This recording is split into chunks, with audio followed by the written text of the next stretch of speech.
speakers aren't working, so a good 3 minutes of this learning breakfast will be mined by myself. So, resilience or lack of, and apparently I've got the week wrong, we're on week 24, not week 16, so just imagine that says 24. So today we're going to be having a quick look at examples of lacking resilience. Ignore what resilience means to Alex, because you won't be able to hear it, you'll just be able to see him talking. And how to build resilience, then we'll look at a little bit of conclusion as well. So, these are some of the things that I've heard over the past 5 months of teaching here at Chapman College, and some of the pieces of lack of resilience that I've heard. So, number 1, my grandma's having a birthday, so I can't come in all day. She's flying to Benidorm next week for a hen do. This student messaged me and went, "I'm really sorry, I won't be in all day," which is 9 till 4 on a Friday for this student. Because it's my grandma's 72nd birthday and I won't be able to see her again after this. So I was naturally like, oh my God, I'm so sorry to hear that, of course. By all means, have the day off.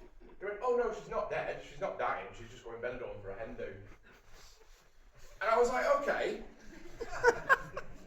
So you're going to miss a full day, that's 3 lessons, 3 different units from 3 different lecturers, because your nan's going to Benidorm for a hen do.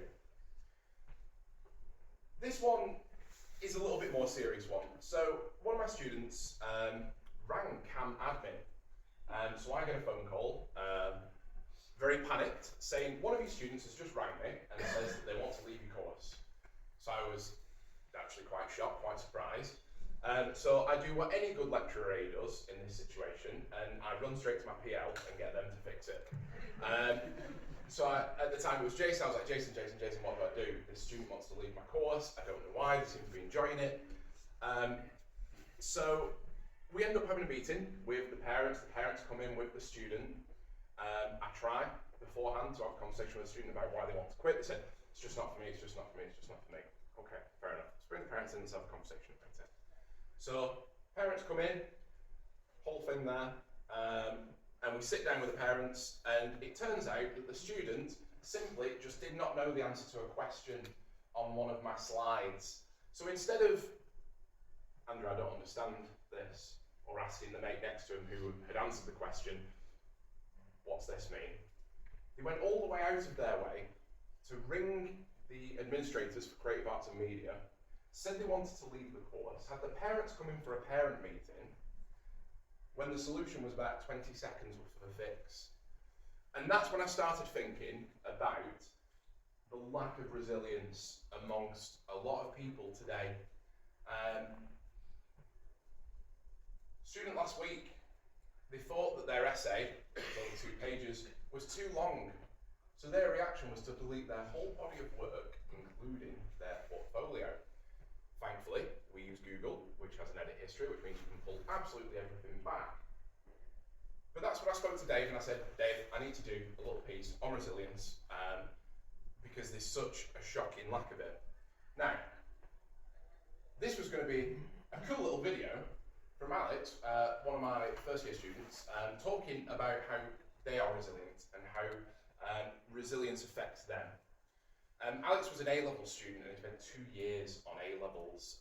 And in his 2nd year of A-levels, he suffered a mental health crisis and ended up failing all of his exams. So instead of packing it in, instead of going home, getting a job that he didn't want to do, he decided to go around college and speak to lecturers and find out what really, really made him tick. He's ended up joining esports, and he's actually arguably our best student. He leads from the front with all the students, he creates great topics of discussion. He's just a fantastic student, and it's an absolute pleasure to have him in the classroom. He's joined our esports teams as a coach, and is looking in the future to become a professional coach. And when we start our adult coaching qualification in February, he's going to be one of the first students that attends that, so they can actually get their coaching badges for esports. So this was a little bit of a video from him talking about what resilience means to him. And I just thought it was a great piece. So at some point, you might get to see that. It was really good. So, how to build resilience with students. I'm going to open this up to you guys. What do you think? Can someone give me one of the ways that you've helped build resilience within your Encouraging? Yeah, that's the number one name of the game, is encouraging. So you'll find with a couple of these that I've put up, the biggest thing is being encouraging. If you came to my last learning breakfast, you'll have heard I talk about how I'm a cheerleader for my students.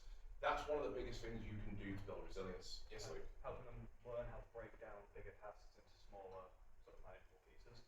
Yeah, so scaffolding tasks and making sure that there's a good scaffold set out for your students. Not that you're holding their hand through it, but that you're providing a nice pathway to get to the result they want. One-to-ones, so kind of one-to-ones, you can build and actually speak to see if you need any support in any other areas or if you need something. Amazing, yeah, one-to-ones are a fantastic way of building resilience because it boosts their social capabilities of having those awkward conversations. Making it okay to make mistakes as much as possible. So creating that culture where they can and it's okay.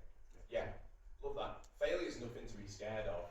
I come up here in front of all of you, in front of Karen, and I'm not worried about failing because I'll just tell a joke and walk out and you won't see me again. Yes. Valuing what they do.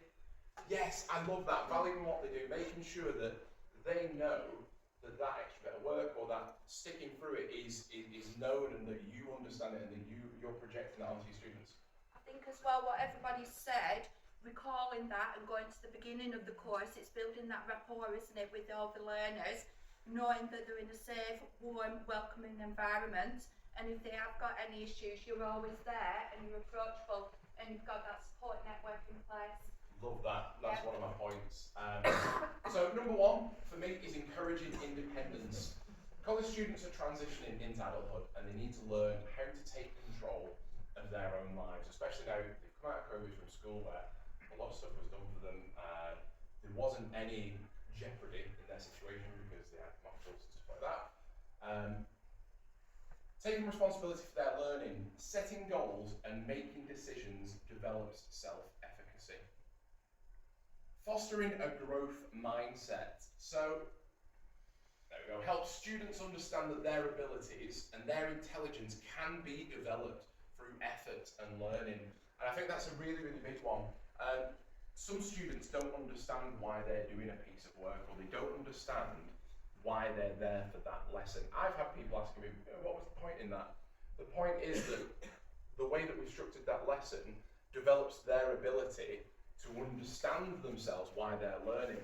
And you can encourage embracing challenges and see failures and roadblocks as an opportunity for growth. Providing opportunities for social support. Students often experience a great deal of social change and they can feel isolated. If you encourage them to form positive relationships and support systems with their peers, and you provide opportunities for them to connect to others. Grades are amazing. Grades are what makes us tick. Grades is what gives us a job. But spend as much time as you can, encourage them to network, encourage them to do extra things outside of the classroom. So for example, with media, we're going to St George's Park on Monday to film an interview with Sean Dyche, which is an amazing opportunity for them to develop their social skills, working with, arguably one of the biggest football managers in England. And that provides them an opportunity for them to connect with others. And it doesn't just have to be people of their own age. Like Trish was saying, when you do your one-to-ones, provide them with opportunities to connect to people older than them, because it's a completely different set of social skills. Encourage self-care. This is one of the biggest ones that I faced in terms of a challenge when it came to teaching for the first time was the sheer lack of self-care amongst students. So encourage your students to practice self-care, such as getting enough sleep, eating well, and engaging in physical activity. Some subject areas it's easier than others. For esports, it's a massive mix. We have 50% of the students who are all actual athletes. They do rock climbing, they do triathlons, they do football, rugby, and then the other half that see the sunlight possibly once a month. And it's that challenge of creating, like Claire said when she did her learning breakfast, about creating that tribal mentality and having the students lift themselves up. All of my students are now members of the gym. They all go together in different groups every week. And again, that brings it back to providing opportunities for social support. This increase in physical and emotional well-being is essential for resilience. So finally, it's important to remember that it's an ongoing process, and I think that's one thing that I've just put in there for myself is every week isn't going to be a week of development. There's going to be step backs, there's going to be knockbacks, but by providing a supportive, encouraging environment, they will naturally develop coping skills. Perfect. Thank you very much.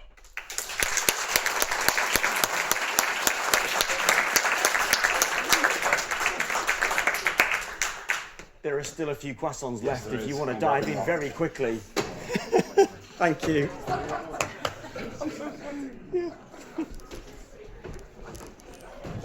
It's good. Deliberately filmed the section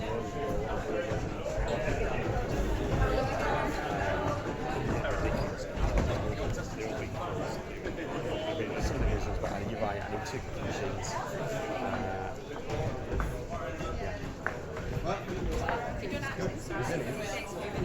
What did he just do? He demonstrated. Yeah, he did. It wouldn't shake me hand because you know what his hands are.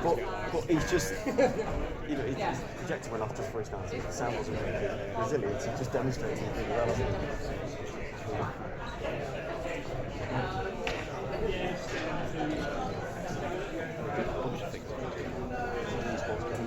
Is that alright? It's amazing.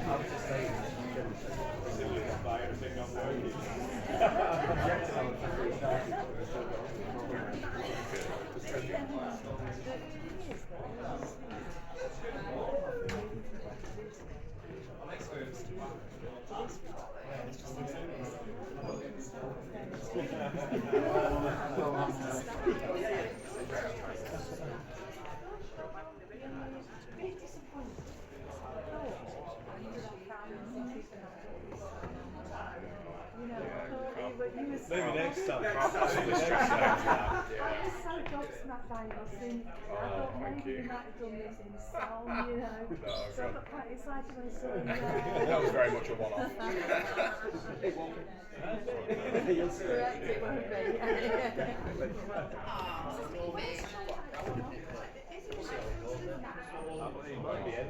Yeah. Taking a break.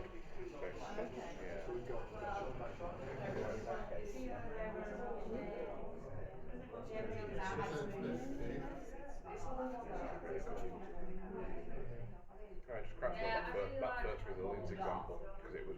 Well, I remember all of them because they all went. Yeah, they all came to me. I remember all of them. As you were saying, oh yeah, I remember that one. I was just like, oh my god, grandma's about to pass away. Of course you're gonna have to die for night. You're not going to anymore. I was like, are you joking, mate? No. See when she comes back from Benidorm, man. No, that was good. Cheers, Dave. Good job. Very good job. Very good job. Proud of you, Ken.